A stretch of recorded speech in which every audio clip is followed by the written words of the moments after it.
ФДМ в Европе. В конце первого десятилетия текущего века распространение модели фасциальных дисторсий в Европе происходило гораздо менее централизованно, чем в Азии, поэтому эту историю я буду рассказывать частями. Европейская ФДМ-ассоциация. Несмотря на то, что Европейская ФДМ-ассоциация упоминается на сайте доктора Типальдеса с декабря 2003 года, официально она была зарегистрирована только в 2006 году, уже после его смерти. Вероятно, этого требовали юридические условия продолжения распространения модели фасциальных дисторсий в отсутствие ее автора.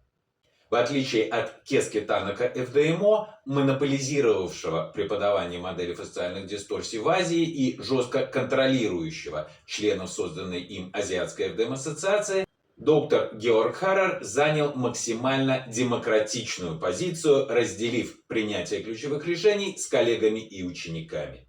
Сооснователями Европейской ФДМ-ассоциации выступили сам доктор Георг Харрер, Кристоф Росми, выпускник немецкой остеопатической школы, доктор Христиан Штайн и доктор Эрих Кстарц, доктор Маркус Брейнессел, а также выпускники Венской остеопатической школы Штефан Анкер и Карин Фортубер.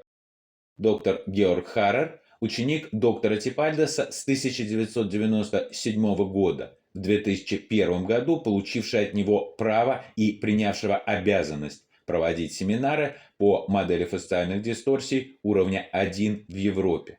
С 2003 года доктор Харрер по нарастающей вел преподавательскую деятельность в остеопатических школах Австрии и Германии и реже других стран региона, знакомя их студентов и выпускников с основами метода Типальдеса. Из анонса трехдневного семинара по модели фасциальных дисторсий уровня 1 доктора Харрера 2005 года на сайте немецкого остеопатического общества мы можем узнать о его содержании. Основы модели фасциальных дисторсий, 6 типов фасциальных дисторсий, принципы их диагностики и лечения, практическая часть, разбор клинических случаев реальных пациентов.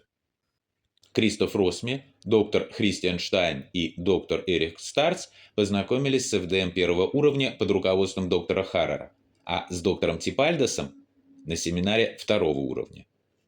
Кристоф Росми, очевидно, в 2003, а остальные, вероятно, в 2005 в Германии.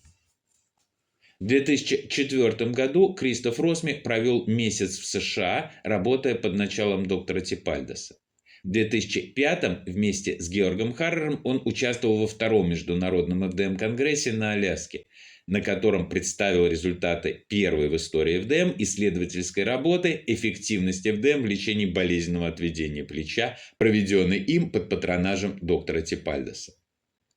Доктор Маркус Брейнессел и Штефан Анкер – ученики доктора Георга Харрера, никогда не встречавшиеся с доктором Типальдесом лично. История знакомства с ФДМ Карин Фортубер мне неизвестна.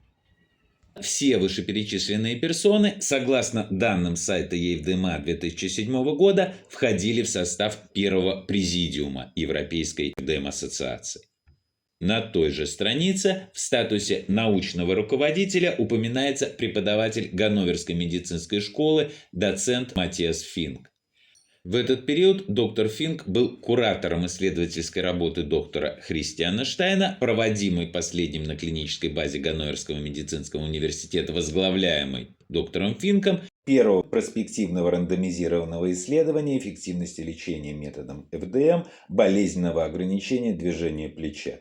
По сути, представляющий собой повторение упоминаемой выше работы доктора Кристофа Росми, доведенной доктором Штайном до академического уровня к 2008 году.